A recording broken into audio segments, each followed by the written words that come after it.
Assalamualaikum warahmatullahi wabarakatuh. Perkenalkan, saya Syafir Almawa dari program studi D4 Administrasi Negara, Fakultas Vokasi.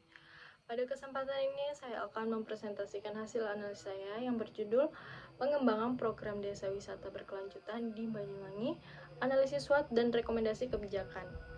Kita masuk di studi kasusnya, yaitu di Kabupaten Banyuwangi, Jawa Timur, pada tahun 2025 berencana mengembangkan program desa wisata berkelanjutan sebagai bagian dari strategi pemulihan ekonomi pasca pandemi dan meningkatkan pendapatan hasil daerah atau PAD.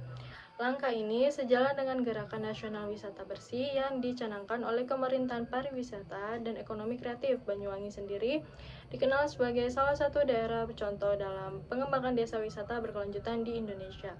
Salah satu desa yang menjadi contoh keberhasilan program ini adalah Desa Taman Sari, yang telah memperoleh sertifikasi desa wisata berkelanjutan tahun 2025. Keberhasilan ini menjadi bukti nyata komitmen Banyuwangi dalam mengembangkan pariwisata yang berbasis masyarakat dan berorientasi pada kelestarian lingkungan. Namun, pemerintahan daerah dihadapkan pada dua alternatif kebijakan utama, yaitu alternatif A, yang berfokus pada pengembangan infrastruktur fisik. Yang kedua ada alternatif B, yaitu penguatan kapasitas masyarakat lokal. Untuk menentukan kebijakan mana yang paling strategis dan berkelanjutan, dilakukan analisis SWOT yang mempertimbangkan kekuatan, kelemahan, peluang, dan ancaman dari masing-masing alternatif. Kita masuk di alternatif A, yaitu pengembangan infrastruktur fisik. Alternatif pertama ini menekankan pada pembangunan infrastruktur seperti jalan, fasilitas wisata, dan transportasi. Langkah ini dinilai penting karena infrastruktur merupakan fondasi dasar bagi peningkatan aksesibilitas dan kenyamanan wisata. Kita masuk di analisis SWOT-nya. Yang pertama ada stretch, yaitu pengembangan infrastruktur dapat meningkatkan akses wisata, menarik investasi, dan memperkuat ekonomi lokal. Selain itu, pembangunan fasilitas umum juga membantu meningkatkan kualitas hidup masyarakat. Kedua, kita masuk di weakness.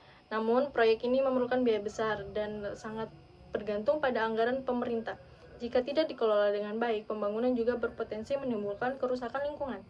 Kita masuk yang ketiga, opportunities. Ada peluang besar dari dukungan pemerintah pusat maupun investor swasta, serta tren wisata pasca pandemi yang lebih mengutamakan kenyamanan dan kebersihan destinasi.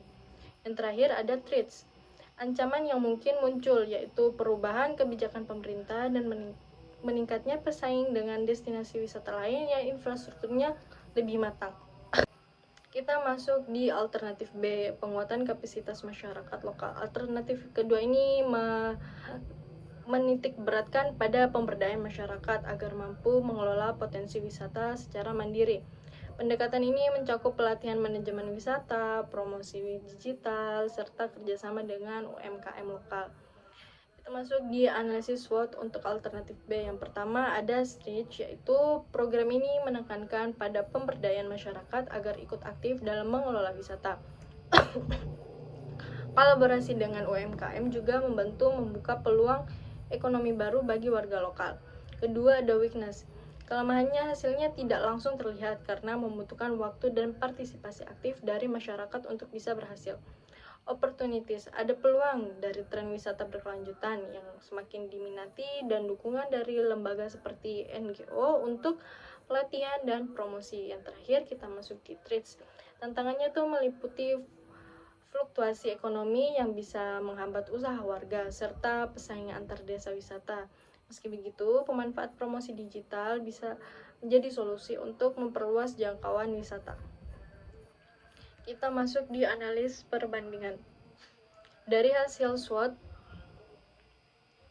dapat disimpulkan bahwa alternatif A unggul dalam hal dampak ekonomi, jangka pendek, dan peningkatan aksesibilitas, tetapi memiliki risiko besar terhadap lingkungan dan pembiayaan. Sementara alternatif B unggul dalam jangka panjang karena membangun kemandirian masyarakat dan menjaga keberlanjutan lingkungan meski membutuhkan waktu untuk menghasilkan dampak yang nyata. Oleh karena itu, hasil dari analisis perbedaan, kebijakan terbaik adalah menghubungkan kedua pendekatan. Pemerintahan dapat memulai dengan membangun infrastruktur dasar yang ramah lingkungan, kemudian melanjutkan dengan memperkuat kapasitas masyarakat agar mampu mengelola potensi wisata secara mandiri. Kesimpulannya, analisis SWOT membantu pemerintahan Banyuwangi mengambil keputusan yang lebih rasional transparan, dan partisipatif.